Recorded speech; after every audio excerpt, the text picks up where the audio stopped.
ইতিমধ্যে আমি নিজেও বলেছি যে উপদেষ্টা পদ থেকে নির্বাচন করা উচিত না, যদিও আইনগত কোনো বাধ্যবাধকতা ক্ষেত্রে আসলে নেই। এবং আমি যেটা নিজে বলেছি সেটা আমি নিজেও প্র্যাকটিস অবশ্যই করব। তবে এই বিষয়ে ফার্দার কোনো ইনফরমেশন দেওয়ার সুযোগ আমার নেই। এটা আমাদের মাননীয় প্রধান উপদেষ্টার দপ্তর থেকে আপনাদেরকে জানিয়ে দেওয়া হবে। ঢাকা 10 আসনের উপনির্বাচনে তরুণ সমাজের আলোচিত মুখ আসিফ মাহমুদ স্বতন্ত্র প্রার্থী হিসেবে নির্বাচনে অংশগ্রহণের ঘোষণা দিয়েছেন। আজ দুপুরে রাজধানীর একটি কমিউনিটি সেন্টারে আয়োজিত এক সংবাদ সম্মেলনে তিনি এই ঘোষণা দেন।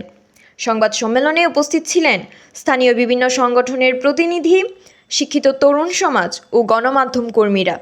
বক্তব্য দিতে গিয়ে তিনি বলেন, রাজনীতি শুধু ক্ষমতার জন্য নয়, মানুষের সমস্যার সমাধান ও এলাকাকে উন্নত করার সুযোগ। তাই জনগণের অনুরোধে আমি স্বতন্ত্রভাবে নির্বাচন করার সিদ্ধান্ত নিয়েছি। প্রচারে জনগণের অংশগ্রহণ।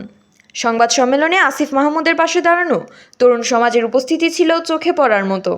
অনেকেই জানান, রাজনৈতিক দল নির্বিশেষে তারা একজন পরিষ্কার ভাবমূর্তি ও তরুণ নেতৃত্বকে সামনে আনতে চান। ইতিমধ্যে আমি নিজেও বলেছি যে উপদেষ্টা পদ থেকে নির্বাচন করা উচিত না, যদিও আইনগত কোনো বাধ্যবাধকতা ক্ষেত্রে আসলে নেই।